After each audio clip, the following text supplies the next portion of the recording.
but what he held on to.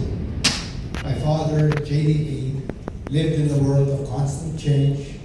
Administration shifted, alliances shifted, public opinion shifted. But there were things about him that did not. He believed that decisions have consequences long after the applause fades.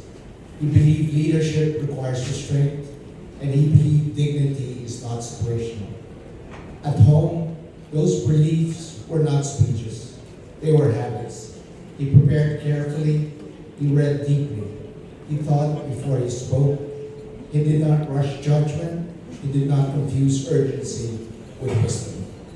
In his later years, what struck me most was not his experience, but his steadiness. He did not become cynical. He did not retreat into bitterness. He remained engaged.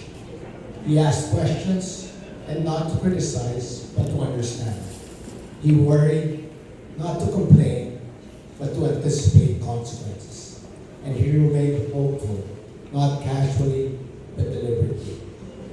For him, hope was not naive optimism, it was a decision.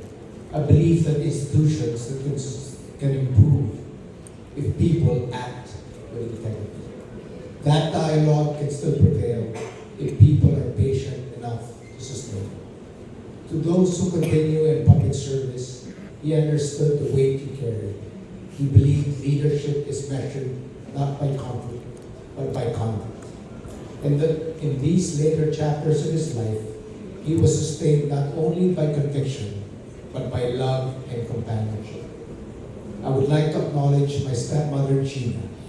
She stood beside him, not in the spotlight, but in the quiet spaces where strength is most needed.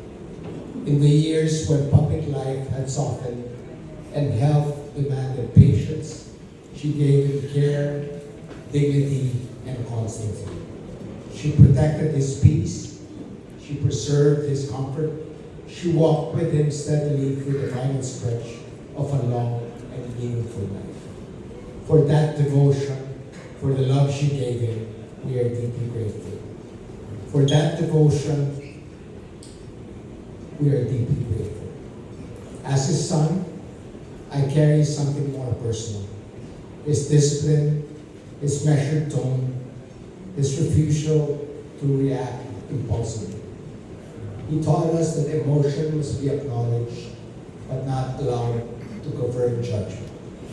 As we move beyond these days of mourning, we do so quietly. Grief remains, but so does gratitude.